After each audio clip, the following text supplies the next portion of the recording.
Welcome to Let's Get Shots for America. Today, we're going to learn about the polio vaccine.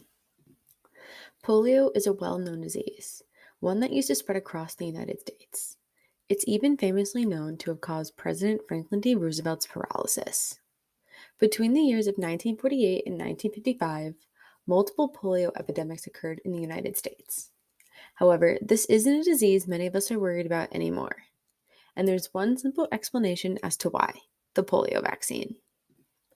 Before we learn more about the vaccine, let's first discuss what polio is in the first place. Polio is a viral infection caused by one of three varieties of the polio virus. It's spread by contact with infected feces or through respiratory droplets from an infected person. There are three types of polio infections: abortive, non-paralytic, and paralytic. Abortive infections are the most mild, with symptoms such as nausea, fever, fatigue, and a sore throat. Non-paralytic are moderate infections that experience additional symptoms of stiff neck and spine, as well as muscle pain. Paralytic polio is the most severe. Symptoms of muscle weakness, paralysis, drooling, and difficulty swallowing are common.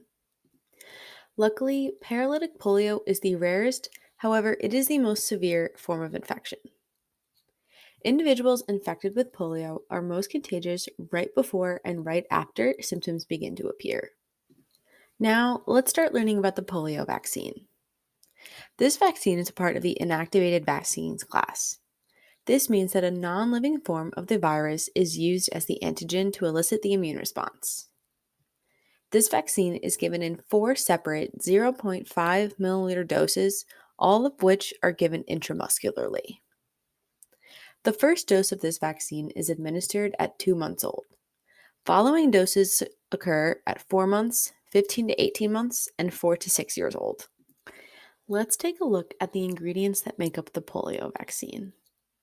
As mentioned earlier, the antigen in this vaccine include inactive versions of polio type 1, 2, and 3. 2-phenyloxyethanol is a preservative that protects the vaccine during storage. Polysorbate 80 is an emulsifier commonly found in food that ensures the vaccine's components stay in solution with water. Hydrochloric acid is used as a buffer to keep the pH of the vaccine close to the pH of your body. Sodium chloride, also known as table salt, can help the vaccine remain stable. Medium 199 Hanks is a growth medium that is used to produce the viral antigens. Trace residuals include polymyxin B, streptomycin, neomycin, and bovine serum albumin. These are all used earlier in vaccine production and are purified away, so only trace amounts may be present. Now, let's take a look at some common misconceptions about the polio vaccine. The first misconception is that polio isn't an issue. The last known case of polio in the United States was in 1979. This makes it seem that getting vaccinated against polio isn't necessary anymore, but that is not the case. Polio is eradicated because of the vaccine. If vaccination were to decrease, infections could increase. The next misconception is that the vaccine can give you polio. Previously, a live oral polio vaccine was given. The live polio vaccine had a very small chance of reverting back to the pathogenic form of the virus.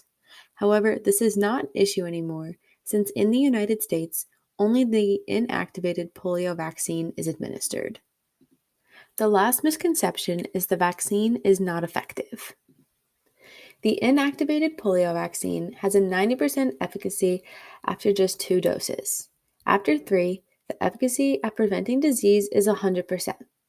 This is what led to the eradication of polio in the United States.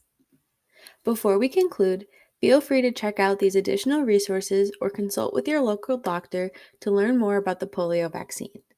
Thank you for tuning in, and let's get shots.